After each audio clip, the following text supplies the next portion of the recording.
Vous voyez? Ah non, non, oui. Là, vous voyez? C'est l'aquarelle que je viens de faire. En fait, c'est une aquarelle mixte parce que l'aquarelle, c'est uniquement les arbres. Le reste, c'est des brochos. Brochos, c'est des petits.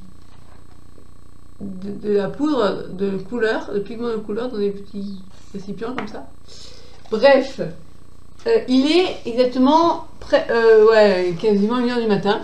Donc, je fais cette vidéo, j'allais dire à l'arrache. Disons que avant d'aller me coucher, hein, donc excusez-moi la tenue comme d'habitude. Hein, moi, je ne sais pas me préparer, me peponner alors que je vais me dormir. Hein. Mais j'avais envie de faire cette vidéo parce que j'ai une question. Je pense que je filme dans la caméra. Ouais, d'accord. C'est le sopalin? Ouais, ok, c'est pas terrible. Bon, bref, désolé. Hein. Ce que j'ai à dire, c'est que là, j'ai discuté avec mon oncle tout à l'heure. Alors, je le remercie beaucoup, bien sûr, parce que c'est grâce à lui que je peux aller me loger dans un appartement adapté au PMR. Tout le monde n'a pas cette chance-là, je le conçois. Mais je me dis aussi que j'ai un peu les nerfs contre mes parents qui n'ont pas du tout prévu. Ça veut dire, ça fait quand même depuis 14 ans maintenant qu'ils savent que j'ai la sclérose en plaques. Et ma mère, elle avait offert une maison à mon frère. Et puis, avant de mourir, quand même, elle a mis 6 mois avant de mourir. Bon, j'imagine que quand on est en fin de vie, on pense à autre chose qu'à ce qui va se passer pour ses enfants. Mais quand même, moi je trouve qu'en tant que mère que je ne serai jamais, et je me dis que si je savais que j'avais du temps avant de mourir et que en fin de vie, je me dis qu'est-ce que vont devenir mes enfants, et bref. Et de toute façon, bon, mes parents n'ont pas pu me mettre à l'abri hein, pour mon avenir. Et grâce à mon oncle il m'aide, mais bon là, c'est limité forcément. Il y a un moment donné où je me dis, quand je travaille pas, enfin j'ai jamais travaillé, parce que pendant toutes ces années, on ne savait pas que j'avais une sclérose en plaques. Moi, j'étais incitée aussi par mes parents à faire des études longues, parce qu'à l'époque, c'était la mentalité, c'était on fait des études longues pour avoir un bon boulot. Enfin voilà, un 50 balais, c'est sûr que c'est maintenant que je vais faire carrière.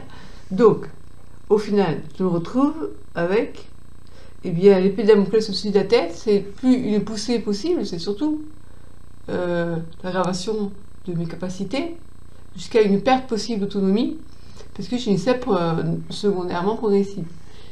Et c'est assez flippant quand on y réfléchit, parce que quand en plus on n'a pas les moyens, c'est compliqué, parce que quand je disais à mon oncle, c'est bien, tu m'as aidé, tout ça, mais le problème c'est que je ne suis pas rassurée du tout pour mon avenir, parce que la maladie neurodégénérative, et donc comment je vais faire, parce que finalement, plus ça va, et puis j'ai des besoins, et donc on en discutait, et puis finalement, il me disait, bon, là il y a un problème, tu dépenses trop d'heures d'aide de vie. Fais le tri entre les heures qui sont vraiment vitales et celles qui sont du luxe. Je dis, mais du luxe, mais il n'y a pas d'heures de luxe. Alors, il ne faut pas qu'elles soient utilisées comme des... Il ne faut pas qu'elles te conduisent. Prends un VSL, prends une ambulance, prends un taxi, Je lui dis, mais tu crois que le taxi, il va me déposer quelque part, il se casse, quoi. Il ne va pas m'accompagner. Et moi, je ne peux plus me déplacer pour aller voir un médecin ou autre, toute seule. Donc, si c'est pour que la devis vienne avec moi, je n'ai pas d'intérêt. Et donc, ils ne réalisent pas, en fait. Et alors, donc, je me disais, comment vous faites? Voilà. Comment font les autres personnes pour se déplacer quand elles sont pas totalement autonomes, pas non plus complètement crevataires. Voilà. Et c'est une question que je me pose, et les gens qui n'ont pas de moyens, je veux dire, sur ma vidéo où je parlais de l'âge, comment on vit avec l'âge, il y a une personne qui disait, moi je vis très bien avec l'âge. Oui, mais lui, il a juste une maladie du foie, je crois qu'il disait. Il n'y avait pas d'aide de vie, donc il n'y avait pas besoin d'aide, en fait. Mais pour les gens qui sont tributaires d'aide de vie, comment on les paye, quoi? Donc j'ai le droit à 2h30 par jour d'aide de vie, et ça ne suffit pas, parce que le soir, il faut aussi de l'aide pour me préparer les repas. Bon, alors sinon, moi je le fais toute seule, mais bon, j'y vais en plusieurs fois, donc je descends, je prépare la table, je remonte, puis après je redescends pour aller préparer à cuisiner, enfin bref. Et ça devient lourd, et je me dis, il y a un moment donné où je pourrais plus, et mon oncle qui me parlait de ça. Il me disait, il y a un jour, il faudra qu'il y ait un EHPAD. Je dis, quoi? Un EHPAD, moi? Ils sont médicalisés? Je lui je lui fais remarquer que une maison médicalisée, mais j'ai pas, il faut la payer. Mon père, il dépense 2500 € dans une maison médicalisée. Et donc je finis comment à l'hospice, voilà. Et bon, il m'a pas répondu à cette question. Et donc c'est là pour quand j'emploie les aides de vie, par exemple si je paye 100 € et que la totalité est remboursée par la PCH, je dois quand même débourser 50 € de cotisation sociale. Et si par exemple, on va dire que j'arrive à 80 € qui m'est remboursé et il y a 10 € qui ne me sont pas remboursés parce que j'ai dépassé le quota d'heures, je vais devoir quand même payer 50 € cotisation sociale et en plus de ma poche 10 € qui ne sont pas pris en charge par la PCH. Voilà. Et ça devient un truc de ouf quoi, et avec 960 € et quelques centimes de la hache, comment on fait quoi? Comment on fait? Voilà. Donc c'est une question que je voulais poser. Et du coup, ben voilà, bon, j'ai ma activité d'aquarelle, mais si je crois que ouais, j'ai vendu une aquarelle à 40 €, vous voyez, ça va pas aller bien loin. Mais là, je me dis qu'est-ce qu'il faut que je fasse quoi parce que je me dis c'est maintenant que j'ai besoin de mettre de côté de l'argent pour plus tard quand je pourrais vraiment plus rien faire du tout. Et j'espère le plus longtemps possible, j'espère que on en parlera après. Et bien que j'ai les moyens quoi pour avoir plus d'aide de vie. Et quand mon oncle me parlait, m'envisageait que j'aille en maison de retraite, il a dit mais c'est marrant, hein, aller dans une maison de retraite alors que t'as jamais travaillé. Enfin bref, maison médicalisée. Je me dis mais putain, je préférais mourir encore plus que. Enfin, je préférais mourir que de me retrouver dans une maison là où est mon père, quoi. Parce que déjà, moi, manger avec tout le monde, c'est impossible.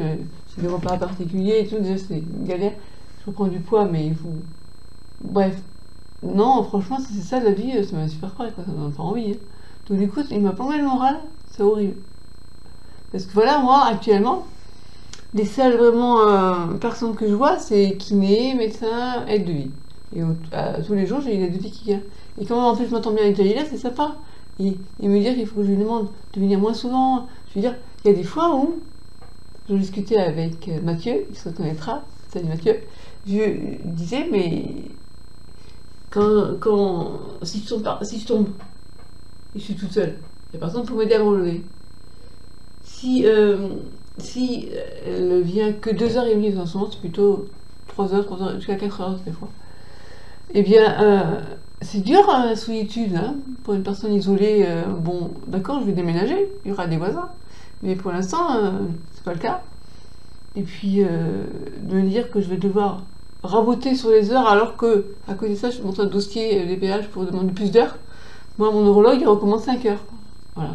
Et ça fait depuis 7 ans que j'en ai 2h30 par jour, en théorie, sauf que je les emploie plus. Donc c'est de ma poche. Et donc mon oncle il dit on peut plus assumer quoi. Il faut que tu fasses avec l'argent qu'on t'a donné. Ça veut dire la hache quoi. Bref, voilà. Et donc comment vous faites? Comment font les autres personnes? Je me suis dit demande, pose la question, comment vous faites? Comment on fait? Comment on fait quand on doit vivre avec la hache et qu'on doit payer des aides de vie? En fait, ce qui est le plus lourd, c'est les cotisations sociales, quoi. C'est un truc de ouf. Bon, voilà. Donc, j'ai lancé la question. Merci de me répondre, si vous pouvez. C'est très sympa. Sinon, qu'est-ce que je vais dire de plus? Je vais me coucher, parce que je suis vraiment fatiguée. Surtout qu'il est 1h du matin. C'est normal, hein, que je sois fatiguée. Voilà.